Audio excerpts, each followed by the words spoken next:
So anyway, I just got back into town after selling Evelyn Wood Reading Dynamics on the road for 10 weeks. The company I was working for went belly up and I needed a gig.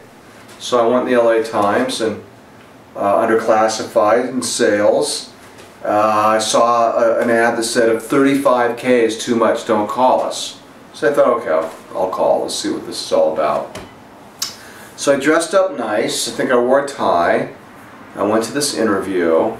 I get to the building and there's like a waiting room with 20 people. It seemed like a cattle call for some, partner commercial. And there's this like old crusty security guard sitting at a desk. And on the desk, facing into the waiting room, was a TV with a video playing about tool sales and how tools have been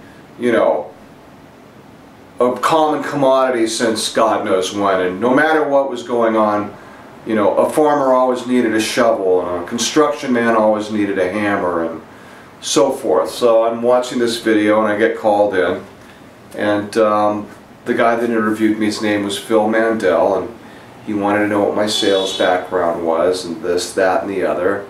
And he goes, "Hold on," and puts me on the phone, and this guy answers the phone and says, "Who's this?" I go, "Hi, my name's John EPSTEIN." He goes, "John, sell me your watch." And I wasn't wearing a watch. So I said, "Well, I'm not wearing a watch, sir, but it's obvious that this phone system of yours is antiquated, and you could definitely do a upgrade on this, and it would be more beneficial to your operating system." So I go, "Okay, give me Phil." So I hand the phone back to Phil, and he goes, "Hire the kid."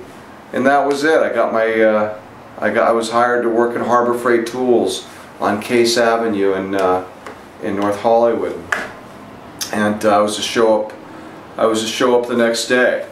So I get there the next day at 8 o'clock. I was in a little training group. Oh no, it's Monday. I don't remember what day it was, but we showed up on Monday. So I'm in this room with a bunch of other guys, I don't know, maybe 10 or so. And this guy Phil Mandel is training us on how to sell tools over the phone. So they had a pretty ingenious little situation going on there. What they would do is mail out a mail order flyer to farmers all over the United States. And once these guys would buy something, it would generate an invoice, a lead. So at that point, the salesman would get a hold of those leads, and they'd call up and they'd say, "Hi, I'm so-and-so from Harbor Freight, where you get your tools through the mail. And Joe, the reason I'm calling you, my boss, Mr. Bird, asked me to give you a personal call.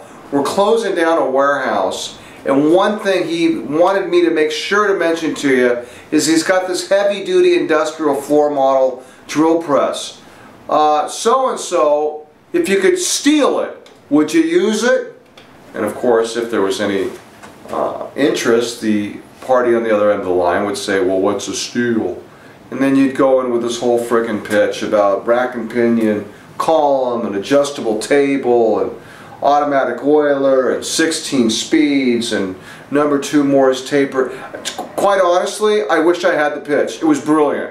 I wish I had the pitch today. I'd start selling drill presses again, because that was how I got my start, man. Selling frickin' drill presses over the phone to these farm leads.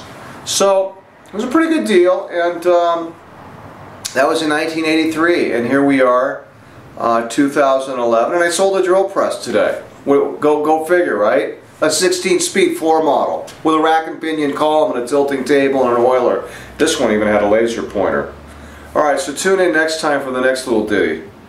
Peace.